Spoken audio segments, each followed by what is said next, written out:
Welcome back. Today we're diving into one of the most consequential and most misunderstood topics in women's health, hormone replacement therapy or HRT.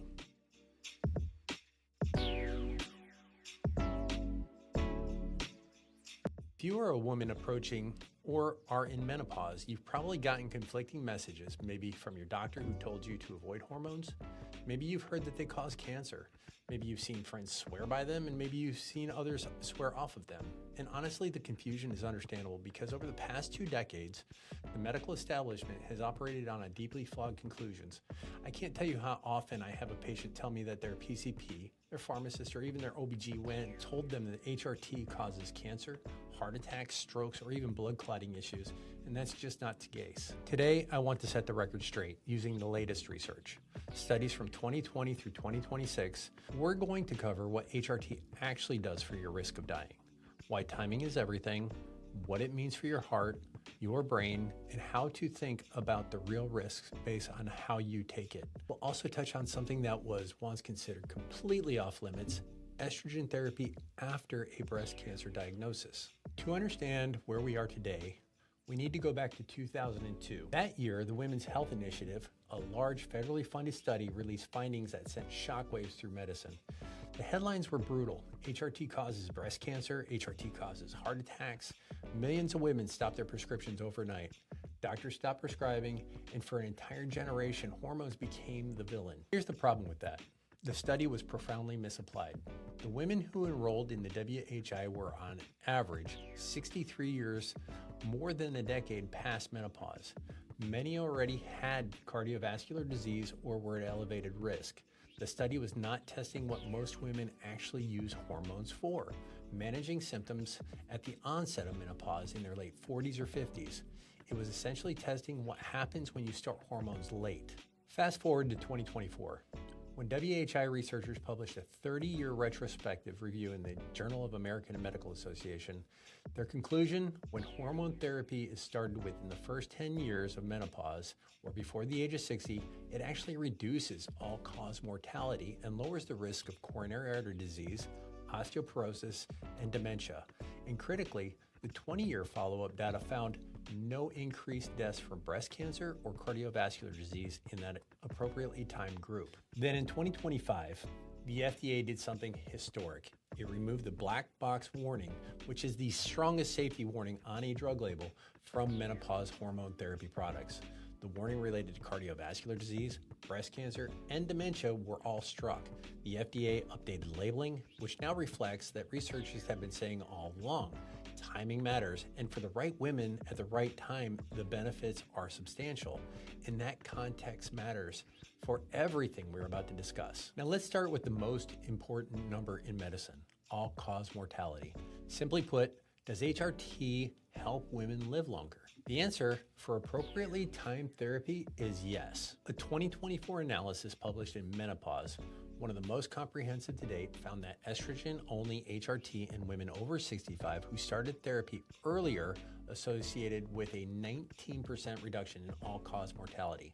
That is a massive signal. The reduction wasn't just one disease. It spanned breast cancer, lung cancer, colorectal cancer, congestive heart failure, atrial fibrillation, myocardial infarction, and dementia. In a separate large UK registry study of over 800,000 women, found that menopausal hormone therapy does not increase overall mortality, and in fact, trends towards protective effect. This aligns with the updated 2024 NICE menopause guidelines from the United Kingdom. To put this in context, few interventions in women's health have been kind of broad, multi-system benefit profile. Statins don't reduce all-cause mortality in primary prevention. Aspirin doesn't, but hormones started early and appropriately appear to do. The key phrase of started early, which you'll hear throughout this episode, brings us to what researchers now call the timing hypothesis. The timing hypothesis is arguably the most important concept in modern menopause medicine. Here it is in plain terms. The earlier you start HRT, ideally within 10 years of your final menstrual period or before the age of 60, the more benefit you get and lower your risk. The further you are from your menopause when you start, the less benefit and potentially more risk. Why? Because it comes down to vascular health. When estrogen is present, it protects the endothelium. That is the inner lining of your blood vessels. It reduces inflammation, it keeps arteries pliable, and slows the progression of atherosclerosis, the arterial plaque buildup that causes heart attacks and strokes. When a woman goes through menopause, estrogen drops. If she replaces it quickly while her vascular system is still healthy, when a woman goes through menopause, estrogen drops. If she replaces it quickly while her vascular system is still healthy, the therapy maintains that protection. But if she waits 15 or 20 years, a significant arterial disease has already developed. Adding estrogen to an inflamed atherosclerotic environment can actually destabilize plaques. The same hormone, very different outcome, depending on when you start. A 2025 systematic review and meta-analysis in PMC confirmed this. HRT, when initiated in that critical window, significantly reduces coronary heart disease as well as all-cause mortality. It does not do this when started in older, more distant postmenopausal women. The clinical key takeaway here is that if you're approaching menopause or early into it, this is your window. You do not want to wait. The data suggests the benefit to risk ratio is most favorable in those first years and gets harder to recapture the benefits the longer you wait. And again, this is not the picture from the original WHI. The WHI enrolled women who were too old, too far past menopause, and many with pre-existing cardiovascular risk factors. When we look at women in their late 40s and 50s starting therapy near or at the onset of menopause, the picture is fundamentally different. Here is an important caveat around how you take hormones. We'll cover this in depth in the delivery method segment, but briefly, oral estrogen, because it passes through the liver, has somewhat higher cardiovascular risk profile than transdermal estrogen, injectable, or pellet therapy, which bypasses that first pass metabolism entirely. So for women with any pre-existing cardiovascular risk, transdermal, injectable, or pellet therapy is preferred. You know, my wife always tells me that I can never remember anything, but here's the sad statistic about Alzheimer's. 2/3 of Alzheimer's patients are women. That statistic is not a coincidence, and estrogen's role in brain health is increasingly central to understanding why. Here is what we know. Estrogen is neuroprotective. It supports growth and repair of neurons, reduces amyloid plaque accumulation, which is the hallmark of Alzheimer's. And it also reduces neuroinflammation. And when women lose that estrogen at menopause, that protective mechanism disappears. The landmark 2025 meta-analysis published in the Lancet Healthy Longevity analyzed 50 studies and found that women who started HRT within 5 years of menopause had up to a 32% lower risk of developing Alzheimer's disease compared to those who received either a placebo or no treatment at all. A separate analysis of 45 observational studies showed a 22% reduction in Alzheimer's risk in women who started hormone therapy around menopause. Understanding the link to cognitive decline in women concluded that estrogen's role in maintaining synaptic plasticity and reducing amyloid toxicity is well established, and that the timing of intervention appears critical. Again, timing. Women who started combination hormone therapy after the age of 65 actually showed an increased dementia risk in some analysis. The brain, like cardiovascular system, has a window. Researchers at NBC News reported that in 2025, that some institutions are now actively investigating estrogen therapy as formal Alzheimer's prevention strategy, not just symptom manager. That's significant paradigm shift. But what does this mean practically? It means that managing menopause with HRT isn't just about hot flashes and sleep disruption. It may be one of the most significant things a woman can do for her long-term cognitive health if she acts during that critical perimenopausal window. Now let's talk bones. Estrogen is the primary regulator of bone density in women. When estrogen drops at menopause, bone reabsorption accelerates dramatically. Osteoporosis and fractures, especially hip fractures, become a major risk, and hip fractures in older women carry a 20 to 30% one-year mortality rate. This is not a small issue. The evidence for HRT in bone health is among the clearest and most consistent in the literature. A 2026 study from the American Academy of Orthopedic Surgeons, based on data from more than 135,000 women, found that early HRT reduces risk of fracture by 13% and significantly lowers long-term osteoporosis risk. A 2025 Lancet Healthy Longevity study showed that women who discontinued menopausal hormone therapy faced a sharp increase in fracture risk. risk, meaning you don't just preserve bone while you're on therapy, you lose that protection when you stop. A 2025 systematic review in PMC found that HRT outperforms exercise alone in improving bone mineral density, particularly at high-risk sites like the hip and the vertebra. The Osteoporosis Research Society and Royal Osteoporosis Society in the UK both now recognize HRT as a first-line treatment in bone protection in appropriate perimenopausal and postmenopausal women. Bottom line is, if you have risk factors for osteoporosis such as family history, small frame, early menopause, or a smoking history, HRT is not just a quality of life treatment. It may be a life-saving one. Now let's talk about different forms of delivery. Not all hormone therapy is equal. The form you take it in carries a meaningful different risk profiles. Let's walk through each. First off, oral estrogen is the oldest and most widely studied form. The convenience is obvious, it's a pill. But oral estrogen undergoes what's called the first pass liver metabolism. It passes through the liver before reaching the bloodstream, which triggers changes in clotting factors and inflammatory proteins.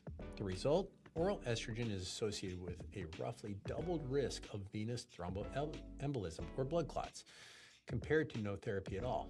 A pooled analysis found the risk ratio of approximately 1.9 for venous thromboembolism with oral estrogen versus 1, essentially no risk, with transdermal. Transdermal estrogen, patches, gels, and sprays, bypass the liver entirely. It enters the bloodstream directly through the skin. The result is far more stable and physiological hormone profile without the clotting and stroke risks associated with oral formulations. A 2025 Sage Journals study followed 115 women with personal histories of venous or arterial thromboembolism who used transdermal HRT and found it was safely tolerated with appropriate monitoring. Transdermal is now widely regarded as the preferred route for women with any elevated cardiovascular clotting risks. While injectable estrogens are typically less commonly prescribed, but are used for women who can't absorb transdermal preparations adequately.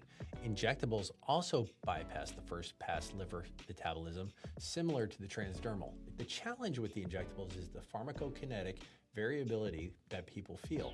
Hormone levels that spike after the injection then taper over the following week, leading to some cyclical highs and lows that some women feel distinctly. Steady state levels are hard to maintain compared to a daily transdermal application.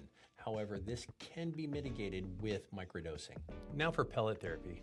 Pellets are small rice-sized cylinders that are made from bioidentical testosterone and estrogen, inserted just under the skin, usually in the buttock or the hip. They dissolve slowly over a 3 to 6 month period depending on the person, and giving your body a steady, continuous hormone level with no daily dosing required. So what are the benefits? Recent studies show meaningful improvements in hot flashes, energy, libido, mood, and bone density. One key advantage over pills and creams is that pellets avoid the peaks and valleys over other delivery methods. And with a 3 to 6 month cycle, patient compliance is dramatically better. Now let's talk about risks. One of the most important ones is that once a pellet is inserted, it cannot be removed. So if your levels go too high, you have to wait it out. The androgenic effects like acne and hair changes are possible, and compounded pellets are not FDA approved for this specific reason. So regulatory guidelines, including ACOG's 2023 consensus, recommend using them thoughtfully. Now here's the good news. According to a recent 2025 review in PubMed Central, most complications don't come from the pellet therapy itself. They come from poor clinical practice, excess dosing, premature insertion, and inadequate monitoring. The solution to this is conservative care. Start with a low dose, check frequent labs, and respect timing. If done right, pellet therapy offers real benefits with manageable risk. Now we're going to broach a subject. In this segment, I want to be the most careful with because it involves real stakes and involving science. But it's also a conversation that's long overdue. For decades, the rule was absolute. If you have had breast cancer, you do not take hormones. Full stop. The guidance made intuitive sense. Estrogen can fuel estrogen receptor positive breast cancers, which represent about 80% of the cases. But the reality for breast cancer survivors is this. Many of them, especially those who underwent chemotherapy or surgical menopause, experience severe, debilitating menopausal symptoms, hot flashes that destroy sleep, genitourinary syndrome causing pain, or cognitive fog, joint pain, depression, and they've been told you can't use the most effective treatment available. In September 2025, a landmark expert consensus statement was published in Menopause, led by researchers from the University College London and involving 25 multidisciplinary experts, including menopause specialists, oncologists, breast surgeon, and patient representatives. What their conclusion was is the breast cancer survivors with severe menopausal symptoms should be supported to make an informed decision about HRT with careful individualized risk assessment. This is a paradigm shift. So let's break down what the current research actually supports. Vaginal estrogen, or low dose applied locally, is now broadly considered safe for breast cancer survivors across multiple guideline bodies. A 2024 Journal of American Medical Association Oncology study followed over 49,000 breast cancer survivors found no increased breast cancer-specific mortality in vaginal estrogen users. The minimal systemic absorption means it relieves the genitourinary symptoms without meaningful elevation of estrogen levels in the bloodstream. Both the American College of Obstetricians and the Gynecologists and multiple cancer societies now support its use. Systemic HRT after breast cancer remains more complex. It carries an increased risk of local reoccurrence, particularly in estrogen receptor positive cases. But a UCL expert panel noted that absolute increase in risk is modest and must be weighed against genuine harms of untreated menopause, including cardiovascular risk, bone health, cognitive decline, and quality of life. Importantly, the type of breast cancer matters enormously. Estrogen receptor negative cancers may carry a fundamentally different risk profile. The type of hormones used, the progesterone choice, and the individual's overall health picture are critical factors.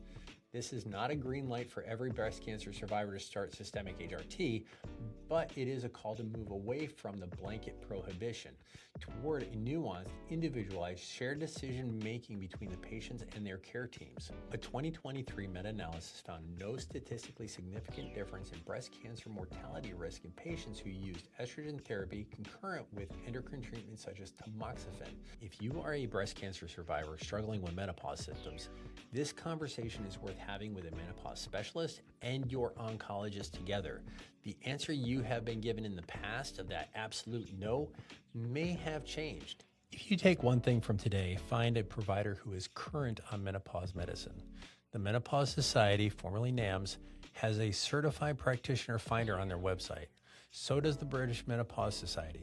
Seek out someone who has read the latest 5 years of research, not someone who is operating on the 2002 assumptions. HRT might not be right for every woman, but it deserves to be a part of every woman's informed conversation. Thanks for listening. I'll link all the studies referenced today in the show notes so you can dig into the primary sources yourself. As always, be your own advocate. Ask the hard questions and don't let outdated science make decisions for you. See you in the next episode.